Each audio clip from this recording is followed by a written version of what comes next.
এসেছে। মা, মা গো, দাদা!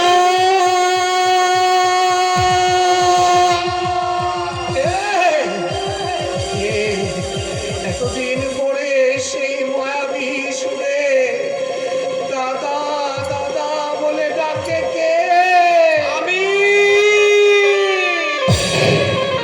আমি কুন্ডা।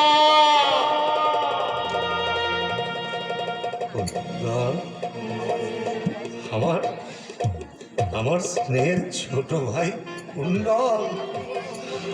ও ভাই, এতদিন পরে তোর দাদার কথা মনে পড়েছে। এতদিন পরে দাদার কথা মনে। দাদা! হয় না ভাই, এই এই বুকটাতে একবার আয় না রে ভাই। দাদা!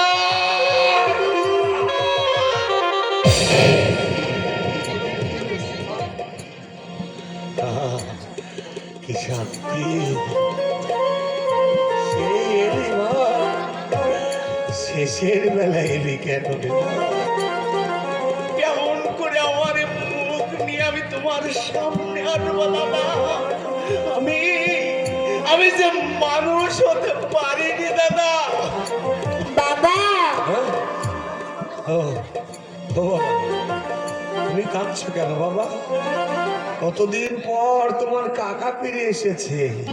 তোমার মাকে ডাকো, তোমার ঠাকুমাকে ডাকো। মীরা, মীরা, দেখো কে এসেছে। শিগগির এসো। দাদা, তুমি একটু শান্ত হও দাদা। এই, শান্ত হবো কি রে? তোকে পেয়ে আজ আমি অনেকটা সুস্থ হয়ে গেছি। দেখ, দাদাকে ফাঁকি দিয়ে চলে গিয়েছিলি, কিন্তু ভাই ওকে ফাঁকি দিতে পারলে না। ঠিক তোরে এনে হাজির করে। বাবা, ঠাকুরমা। হ্যাঁ বাবা, ডাকো, তোমার ঠাকুমাকে ডাকো। ও মা, মাগো কোথায় গেলে? একবার শিগগির এদিকে এসো না। দেখো, আমার ভাই এসেছে, আমার কুণ্ডল এসেছে, আমার ভাই, আমার কুণ্ডল, আমার।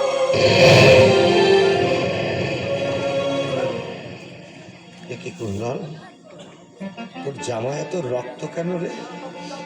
না দাদা, তা তুমি জানতে চেয়েও না দাদা। কেন জানতে চাইবো না? কথা শুনলে তুমি সহ্য করতে পারবে না দাদা। বল না, বল না, এত রক্ত মেখে এসেছিস কেন? এই, বলে কার রক্ত? বল না, কোথা থেকে মেখে এলি?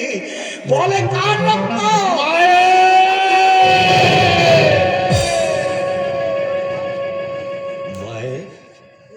এই, হে কুণ্ডল, কি হয়েছে? কি হয়েছে আমার মায়ের? মটর চাপা বলেছিল